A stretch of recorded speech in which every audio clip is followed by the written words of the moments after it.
A new thing. Hello, Malcolm here. Welcome to your daily devotional podcast anchored in Isaiah 43 and verse 19. See, I am doing a new thing. Now it springs up.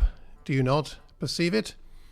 I am making a way in the wilderness and streams in the wasteland. We're currently looking at God doing a new thing in the life of Rahab, and today we explore Rahab's obedience. Her faith expressed in obedience.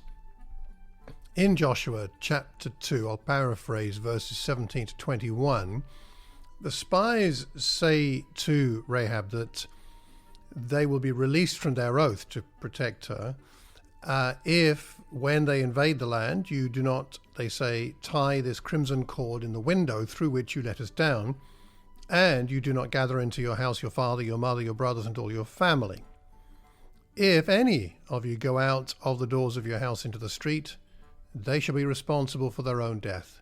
We shall be innocent. But if a hand is laid upon any who are in the house, then we shall be responsible for their death. If you tell this business of ours, then we shall be released from this oath. So she says, according to your words, so be it. She sent them away, they departed, and then she tied the crimson cord in the window. And indeed, it all works out well. Joshua 6 verse 23, the young men who had been spies went in and brought Rahab out. This is at the time of the destruction of Jericho, along with her father, her mother, her brothers, and all who belonged to her. They brought all her kindred out and set them outside the camp of Israel. Rahab's faithful obedience. Now, we can't be certain as to the origin of the significance of the crimson cord, if indeed there was any significant, and perhaps it is really insignificant as a thing. A lot of speculation, but nothing can be, I think, proven. A piece of cord is not an important object, except, well, that it is in this context. Can you imagine how carefully she tied that crimson cord to the window? I'm sure it was the tightest knot she ever made. I guess she kept going back to check it every hour or two, or in the morning again, the afternoon. I mean, such a significant item, although in itself insignificant in a sense.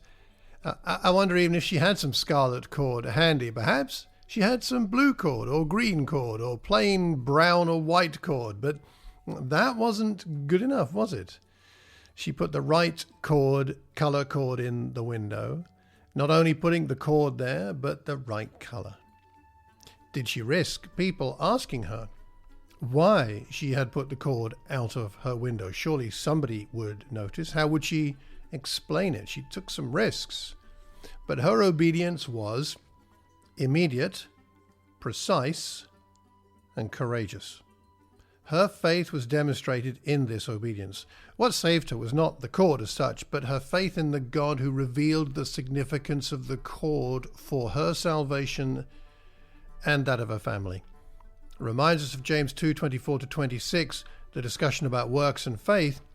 Rahab the prostitute was also justified by works when she welcomed the messengers and sent them out by another road.